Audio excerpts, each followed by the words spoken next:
नमस्कार, जय हिंद प्यारे विद्यार्थियों, आप सभी का स्वागत है फोर्स डिफेंस एकेडमी के इस यूट्यूब चैनल पर। जैसा कि आप जानते हैं, हम यहाँ पर जो है एफकेट और एयरफोर्स इन दोनों की जो क्लासेस हैं उसको एक साथ जीके जीएस के फॉर्म में लेकर आए हैं। बच्चों, ये प्रैक्टिस सेट है जिससे हमारी एग्जाम में जो है हमें निश्चित तौर पर जो है जीके जीएस वाले पोर्शन में मदद मिलने वाली है।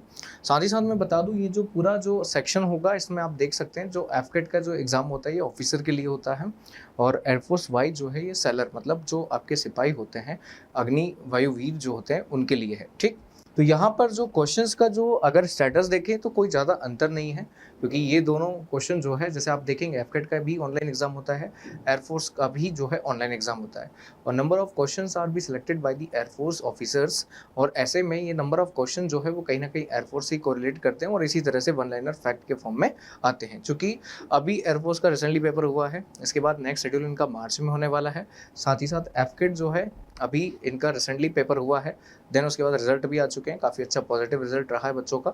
इसके बाद जो नेक्स्ट शेड्यूल होने वाला है वो है आपका दिसंबर में नोटिफिकेशन और फरवरी में आपका एग्जाम होने वाला है। तो उसी बात को ध्यान में रखते हुए यहाँ पर फोर्स डिफेंस एकेडमी के द्वारा एयरफोर्स और एफकेट के लिए जो है जीके जीएस का एक प्रैक्टिस जो सीरीज़ है वो स्टार्ट किया गया है। ऐसे ही हमने एयरफोर्स सीरीज़ को स्टार्ट किया था ताकि बच्चों को मदद मिलती रहे, ऐसे ही नेवी के लिए भी सीरीज स्टार्ट होगा और ऐसे ही एफकेट और एयरफोर्स के लिए आज से हम कंटिन्यू करने वाले हैं। तो आज हमारी इस सीरीज का शुरुआत है बच्चों, इसको ज़्यादा से ज़्यादा शेयर करिएगा वीडियो को, साथ ही साथ में लाइक और कमेंट का बटन दबाइएगा और अगर पहली बार चैनल पर है तो इसको सब्सक्राइब कर ले। चलते हैं आज के पहले क्वेश्चन की ओर। देखिएगा, क्वेश्चन थोड़ा सा ईजी आपको देखने को मिलेगा, धीरे धीरे हम मोड को चेंज करेंगे, है ना, और थोड़े से क्वेश्चंस को हार्ड भी करते जाएंगे। बट अभी हम पहले दिन की शुरुआत कर रहे हैं तो आज कुछ क्वेश्चन आसान है ना, और कुछ आप कहेंगे कि सर ये जनरल क्वेश्चन, बिल्कुल जनरल क्वेश्चन ही आपके एग्जाम में पूछे भी जाते हैं। मतलब कोई ऐसा नहीं है कि अनएक्सपेक्टेड क्वेश्चन पूछे जाते हैं। कुछ चीज़ें करंट में होती है एफकेट में और एयरफोर्स में, ये सारी चीज़ें जनरल होती है। ठीक, चलिएगा, यहाँ पे पहला क्वेश्चन क्या कहता है, ध्यान से सुनिएगा। Who was the first Indian to win a Nobel prize. बच्चों, नोबेल प्राइज के बारे में लिखा है, ऐसा पहला भारतीय बताइए जिसने नोबेल प्राइज जीता है या लिया है। बच्चों, इनमें से चारों व्यक्ति को नोबेल प्राइज मिला है, ठीक, लेकिन यहाँ पे पहला पूछ लिया है। तो नोबेल प्राइज के बारे में सुन लो। 1901 में एक स्वीडिश साइंटिस्ट थे जिनका नाम था अल्फ्रेड बर्नहार्ड नोबेल। क्या नाम था? Alfred Bernhard Nobel. Alfred Bernhard Nobel ने आपके बहुत बढ़िया जो है आपके साइंटिफिक इनोवेशन किया था जिसके कहा जाता है डायनामाइट। क्या कहा जाता है? डायनामाइट। डायनामाइट जो होता है ये एक एक्सप्लोजर होता है, एक्सपोज होता है, मतलब फटाके या फिर जिस तरह से बॉम्ब फोड़े जाते हैं तो उन बॉम्ब में इंग्रेडिएंट के फॉर्म में यूज़ किया जाता है डायनामाइट का, और उसी को खोजा गया था अल्फ्रेड ने। अल्फ्रेड का ये मोटिव था कि मेरी जो आपके आफ्टर डेथ और इसकी जब विल पड़ी गई तो उस विल में लिखा था कि जो भी मेरे बैंक, स्वीडिश बैंक में पैसा जमा है उसका जो इंटरेस्ट आता है पर ईयर, उस इंटरेस्ट पर आप ऐसा करो जिससे कि साइंटिफिक इनोवेशन हो। क्या हो? साइंटिफिक इनोवेशन हो, ज़्यादा से ज़्यादा लोग जो है साइंटिफिक इनोवेशन की ओर मूव करें। तो ऐसे में यहाँ पे स्वीडिश गवर्नमेंट ने आपका ध्यान दिया और ध्यान देने के बाद 1901 में, है ना, कब? 1901 में आपके यहाँ पे अवार्ड स्टैब्लिश किया जिसका नाम था नोबेल अवार्ड। क्या नाम था? Nobel award. ठीक, तो नोबेल अवार्ड जो है ये साइंस और डिफरेंट रिसर्च के लिए जो है दिया जाता है।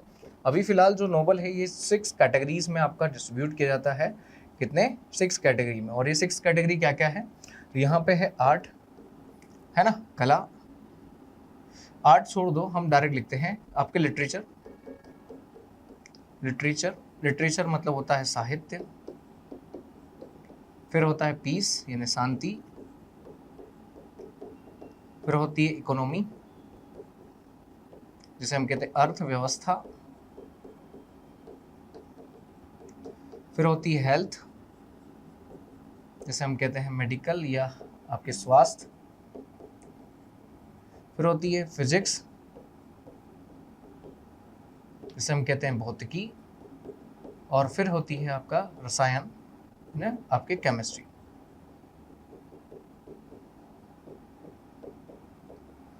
तो ये जो है आपके 6 कैटेगरीज में ये अवार्ड दिया जाता है 1901 से। भारत में पहला जो अवार्ड है वो लिटरेचर से ही मिला था। किससे मिला था? लिटरेचर से, और वो मिला था रविंद्रनाथ टैगोर को। 1911 में इनकी एक पुस्तक है जिसका नाम है गीतांजलि। गीतांजलि, ये गीतांजलि जो है बच्चों, इसी गीतांजलि के फॉर्म में इन्हें नोबेल अवार्ड मिला रविंद्रनाथ टैगोर को। ठीक है, तो रविंद्रनाथ टैगोर को लिटरेचर में पहला अवार्ड मिलता है गीतांजलि पुस्तक को लेकर। ठीक, इसीलिए रविंद्रनाथ टैगोर फेमस होते हैं बच्चों। साथ ही साथ रविंद्रनाथ टैगोर ये वो व्यक्ति हैं जिन्होंने 1911 में ही जब दिल्ली दरबार लगा था तो भारत भाग्य विधाता, क्या नाम है बच्चों, भारत भाग्य विधाता, ये गाना गाया था। बाद में यही भारत भाग्य विधाता देश का नेशनल एंथम बनता है, नेशनल एंथम। ठीक, इस तरह से ये एक नेशनल एंथम बन जाता है देश का, जिसका नाम है भारत भाग्य विधाता। 1911 में जॉर्ज फिफ्थ के लिए, किसके लिए, जॉर्ज फिफ्थ, जॉर्ज पंचम के लिए गाया था। ठीक, तो ये हो गया आपका क्या, यहाँ पर पूरा एनालिसिस इस क्वेश्चन। अगले क्वेश्चन की ओर बढ़ते हैं। अगला क्वेश्चन है आपके पास, what is the capital of Kazakhstan. Kazakhstan की राजधानी क्या है। कजाकिस्तान जो है बच्चों ये सेंट्रल एशियन कंट्रीज है, और सेंट्रल एशियन कंट्रीज में यहाँ जितने भी कंट्रीज लिखी है या कैपिटल लिखी है सब सेंट्रल एशियन कंट्रीज का ही है। देखो यहाँ पे जो पहला है ताशकंद, ये है उज्बेकिस्तान का है, उज्बेकिस्तान, ताशकंद उज्बेकिस्तान का है। और यही वो ताशकंद है जिसमें 1966 में, है ना, भारत के सेकंड जो प्राइम मिनिस्टर हैं, इनका नाम है पंडित आपके लाल बहादुर शास्त्री। क्या नाम है, लाल बहादुर शास्त्री। लाल बहादुर शास्त्री की एक होटल में आपकी क्या हुई थी, मृत्यु हो गई थी, अनोनिमस, मतलब अभी तक पता नहीं चला कैसे हुई थी। ठीक, उसके बाद इनने एक नारा दिया था बच्चों जिसका नाम है जय किसान या जय जवान जय किसान। ये नारा दिया था किसने, लाल बहादुर शास्त्री ने। और ये वही व्यक्ति हैं जो आपके during the 1965 war prime minister थे, मतलब 65-66। ठीक, आपका Astana is the right answer for this question. Kazakhstan का है अस्ताना। फिर बाकू है अजरबैजान का, अजरबैजान एक देश है, ये है बाकू। फिर है बिस्केक, बिस्केक जो है बच्चों ये है किर्गिस्तान, किर्गिस्तान की राजधानी, किर्गिस्तान की राजधानी क्या है आपका है बिस्केक। ठीक, तो ये सारी चीजें मैंने आपको बता दी, और जितने भी रिलेटेड फैक्ट थे वो मैंने सारे आपको बता दिए। नाउ नेक्स्ट अगले क्वेश्चन की ओर बढ़ते हैं। Who is known as the father of Indian constitution. बताइए भारतीय संविधान के जनक किसे कहा जाता है। जवाहरलाल नेहरू नहीं सर, बी आर अम्बेडकर, फिर देखते हैं महात्मा गांधी नहीं, सरदार पटेल नहीं। कहा जाता है किसको, डॉक्टर भीमराव अंबेडकर को कहा जाता है बच्चों क्या, भारतीय संविधान का निर्माता या फादर ऑफ इंडियन कॉन्स्टिट्यूशन। क्योंकि महात्मा गांधी ने कहा था कि कोई भी अगर संविधान बना रहे हैं तो उसमें अंबेडकर का बैठना बहुत जरूरी है, क्योंकि बहुत विद्वान है, कानून को बहुत अच्छे से जानता है, तो अंबेडकर का होना बहुत जरूरी है। और अंबेडकर ने बहुत सारी चीज़ें जो है आपके इस संविधान में जो है इम्प्लीमेंट की है। आप मुझे बता सकते हैं कि कौन सा ऐसा आर्टिकल है जिसे इन्होंने कहा है इंडियन कॉन्स्टिट्यूशन का सोल, यानी soul of Indian constitution. Hindi में बोले तो बताइए अंबेडकर ने किस अनुच्छेद को कहा है कि भारतीय संविधान की आत्मा है। आप मुझे कमेंट बॉक्स में कमेंट करके बताइए, मैं आपके कमेंट को लाइक करूंगा, है ना। अगला है where is the headquarter of United Nations. United nation का हेडक्वार्टर कहाँ है बच्चों।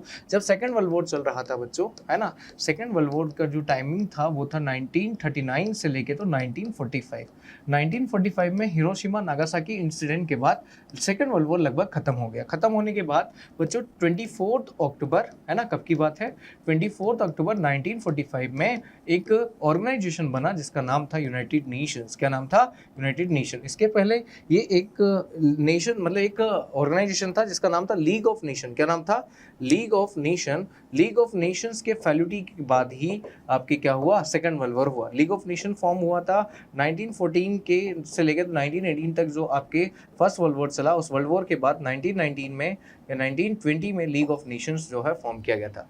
बट इस लीग ऑफ नेशंस की फेल्यूटी के कारण जो है क्या हुआ, आपके सेकंड वर्ल्ड वॉर हुआ। और सेकंड वर्ल्ड वॉर के बाद कोई और थर्ड वर्ल्ड वॉर ना हो, इसके लिए बनाया गया था यूनाइटेड नेशंस। इसका जो हेडक्वार्टर है बच्चों ये है न्यूयॉर्क में। कहाँ पर है, न्यूयॉर्क में है। कहाँ पर है, न्यूयॉर्क में है। यूनाइटेड नेशंस में आपके 6 पार्ट्स में से क्लासिफाइड किया गया है। Number 1 United nation general assembly, number 2 United nation security council, number 3 United nation social and economic council, number 4 United nation trusteeship council, number 5 United Nations ICJ international court of justice, और फिर है United nation secretariat, है ना, United nation secretariat. तो ये 6 part में इसको classified किया गया है यूनाइटेड नेशन को, है ना, जो कि आपके अलग अलग भाग हैं। अब बढ़ते हैं आगे अगले क्वेश्चन में, which river is called sorrow of Bengal. बताइए बंगाल का जो है आपके शोक किसे कहा जाता है। गंगा को तो नहीं कहा जाएगा, यमुना को भी नहीं कहा जाएगा, है ना। कोशी को बिहार का कहा जाता है। किसका कहा जाता है, बिहार का। और Damodar is a right answer for this question, क्योंकि सोरो ऑफ बंगाल पूछा है तो वो है दामोदर। क्या है, दामोदर। अगला है which vitamin is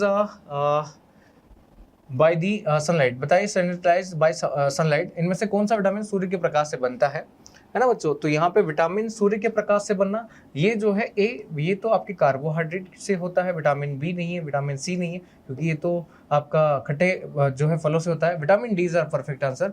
vitamin D जो है सूर्य के प्रकाश से बनता है। किससे बनता है? सूर्य के प्रकाश से। अगला क्वेश्चन है the hardest substance in human body, मानव शरीर में सबसे कठोर पदार्थ कौन सा है? बोन, हड्डियां नहीं है। एनिमल, डेटिन, कार्टिलेज नहीं। राइट आंसर होगा इनेमल। इनेमल मतलब जो होता है, जो दांत होते हैं हमारे, इन दांत के ऊपर के जो हड्डी होती है, मतलब दांत के ऊपर का जो ऊपर का हिस्सा होता है, ये सबसे कठोर होता है और यही हमारे शरीर में सबसे हार्डेस्ट पार्ट है ह्यूमन बॉडी के अंतर्गत। ठीक, हम कहते हैं कोई हड्डी नहीं भैया, हड्डी वड्डी सब टूट जाती है, दांत जो है ये कभी नहीं टूटते, इनेमल होता है। अगला है the gas used for artificial ripening for of fruit is, फलों को कृत्रिम रूप से पकाने के लिए किसका प्रयोग किया जाता है? कार्बन डाइऑक्साइड नहीं। कार्बन डाइऑक्साइड तो वो आपके बोतलों में होती है, जैसे हम कोका कोला जो बोतल होती है ना, इन बोतलों के खोलने में जैसी गैस निकलती है वो होती है। मेथेन, मेथेन तो आपके उसमें होती है, बायोगैस में होती है ना, किस में होती है? बायोगैस में होती है। नाइट्रोजन नहीं होती है सर, है ना। तो राइट आंसर हो जाएगा एथिलीन। एथिलीन वो गैस है जो फलों को पकाने के लिए यूज की जाती है। किसके लिए? फलों को, कृत्रिम फलों को। आज देखते हैं आप केला, केला जो है जैसे ही एथिलीन के संपर्क में आया वैसे ही पक जाता है। ठीक, अगला है the SI unit of electric current, विद्युत धारा की एक एसआई इकाई क्या है? इलेक्ट्रिक करंट जो है बच्चों, उसकी एसआई इकाई है एम्पियर। क्या है?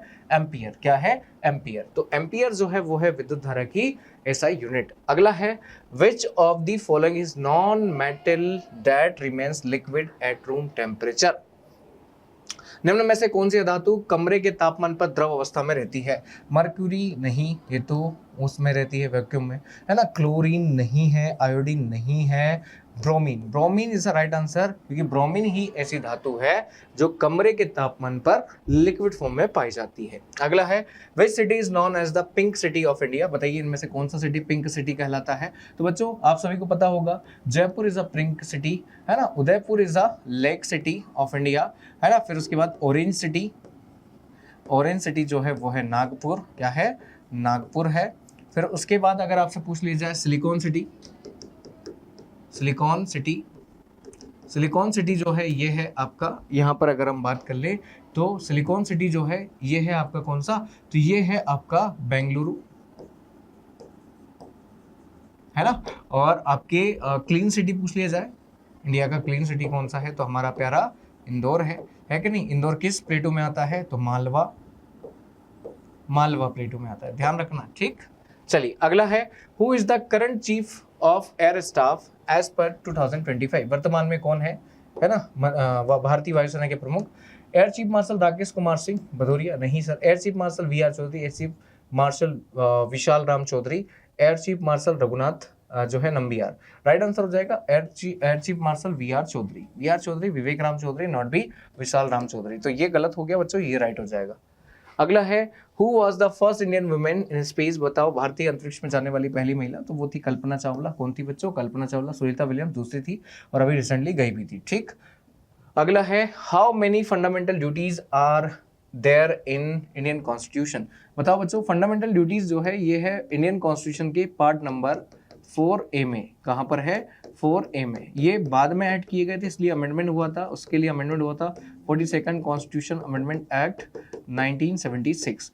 और इसके लिए कमेटी बनी थी जिसका नाम है स्वर्ण सिंह, सरदार स्वर्ण सिंह। क्या नाम है कमेटी का? सरदार स्वर्ण सिंह, सरदार स्वर्ण सिंह समिति। और इस समिति की रिकमेंडेशन पर आपके जो है यहाँ पर 10 जो है फंडामेंटल ड्यूटीज़ को संविधान में अडॉप्ट किया, लेकिन बाद में एक और अडॉप्ट किया जो किया था 86th कॉन्स्टिट्यूशन अमेंडमेंट एक्ट, जो कि था आपके 2002 में। और इसके थ्रू जो है 6 to 12, 6 से 14 वर्ष तक के बच्चों को, है ना, निःशुल्क और अनिवार्य शिक्षा, free and compulsory education for all. ठीक, ये वाला पार्ट जोड़ा गया था 6 से 14 वाला। ठीक, तो ऐसे करके कुल कितने हो जाते हैं? 11 आपके फंडामेंटल ड्यूटीज हो जाती है। फंडामेंटल ड्यूटीज हमने बोरो की हैं बच्चों उस समय के यूएसएसआर से, जिसे हम आज सोवियत यूनियन या रशिया भी कहते हैं। क्या कहते हैं बच्चों? रशिया भी कहते हैं। ठीक, तो ये हो गया आपके फंडामेंटल ड्यूटीज से रिलेटेड आपके पूरी चीजें। Which of the following is longest river in the world, longest river कौन सा है वर्ल्ड का? नाइल है, अमेजन है, यांगसी है, Mississippi. Nile is the right answer. Nile also Africa का सबसे लॉन्गेस्ट रिवर है। है ना। यहाँ पे अमेजन जो है ये आपके साउथ अमेरिका में है, वहाँ का सबसे लंबा और सबसे चौड़ा भी है। ड्रेनेज के भी यहाँ पर देखें तो यांगसी एशिया में है, और मिसिसिपी मिसोरी जो है ये यूएसए में है। कहाँ है? यूएसए में। ठीक, तो ये सारी चीजें हैं, मैंने आपको बता दी, एक एक करके आप देख सकते हैं। अगला है which of the following is a noble gas. Noble gas किसे कहा जाता है? निष्क्रिय गैस या नोबल गैस किसे कहा जाता है? नाइट्रोजन नहीं है, हाइड्रोजन नहीं है, ऑक्सीजन नहीं है, नियोन है। नियोन ही सबसे डिफरेंट थी, वही निष्क्रिय है। Which organ is the human body purified blood. Blood को प्यूरिफाई करने का काम क्या होता है? हार्ट तो पंप करता है यार, क्या करता है? पंप करता है। लीवर का काम नहीं होता है ना। अगला है लंग्स। लंग्स तो है फेफड़े, हवा को लेते हैं। किडनी का काम होता है ब्लड को प्यूरिफाई करना, अशुद्ध रक्त जाता है, शुद्ध करता है, शुद्ध को अशुद्ध, अशुद्ध को शुद्ध, शुद्ध शुद्ध शुद्ध, ऐसा करता है कौन? आपका किडनी। अगला क्वेश्चन है what is the chemical symbol of gold. Gold का रासायनिक सूत्र क्या है? जीओ तो नहीं है, जीडी, ये दोनों कलर होगा। एजी जो है सिल्वर का है ना। एयू जो है गोल्ड का है। Option number 3, what type of mirror is used car headlight. बताइए कार के हेडलाइट में किस प्रकार का दर्पण उपयोग किया जाता है? कार का जो हेडलाइट होता है बच्चों, हेडलाइट मतलब फ्रंट लाइट जो होता है, ये होता है आपका कॉन्क्लेव। कौन सा होता है? कॉन्क्लेव, जिसे हम कहते हैं अवतल। ठीक, और फिर कार का जो साइड मिरर होता है वो होता है कॉन्वेक्स। क्या होता है? कॉन्वेक्स। ठीक, तो राइट आंसर हो जाएगा हमारा ऑप्शन नंबर सी, है ना, 19 का। फिर है which planet is known as red planet. बताइए इनमें से कौन सा ग्रह लाल ग्रह कहा जाता है? वीनस, है ना, मार्स, जुपिटर और सैटर्न। जो लाल दिखता है उसी को कहा जाता है लाल ग्रह, और वो कौन सा है? मंगल। कौन सा है बच्चों? मंगल। कौन सा है? मंगल। तो ये सारी चीजें जो है आप देख सकते हैं, इस तरह से आपका यहाँ पे प्रोग्रेसिव होती है। और इस तरह से हमने 20 क्वेश्चंस को जो है आपके लगभग 20 मिनट से भी कम समय में आपका कवर अप किया।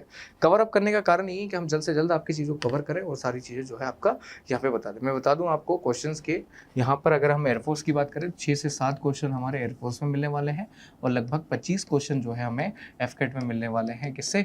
जीके जीएस में। किसमें? GK GS. और वो सारे क्वेश्चन को मैं आपका स्टैटिक के फॉर्म में, नॉर्मल फॉर्म में, सारे ऐसे क्वेश्चन जो है हम मिक्स फॉर्म में जो है आज से लगाने वाले हैं पर डे प्रैक्टिस के फॉर्म में। ठीक, तो जुड़े रहिए बच्चों फोर्स डिफेंस एकेडमी के साथ में। साथ ही साथ में आप सभी को जो है बहुत बहुत शुभकामनाएं। आपके जो एग्ज़ाम कवर हुए हैं, जिसके एग्ज़ाम निकल चुके हैं, और उसके साथ ही साथ फोर्स डिफेंस एकेडमी जो है आपके लिए ये सारे प्रैक्टिस ऑर्गेनाइज कर रही है। बस आपको करना क्या है? आपको क्या करना है? वीडियो को शेयर करना है, लाइक का बटन दबाना है, कमेंट करना है, और अगर चैनल पर पहली बार है तो चैनल को सब्सक्राइब भी करना है। चलते हैं, मिलते हैं नेक्स्ट वीडियो में। तब तक के लिए सभी को जय हिंद, जय भारत।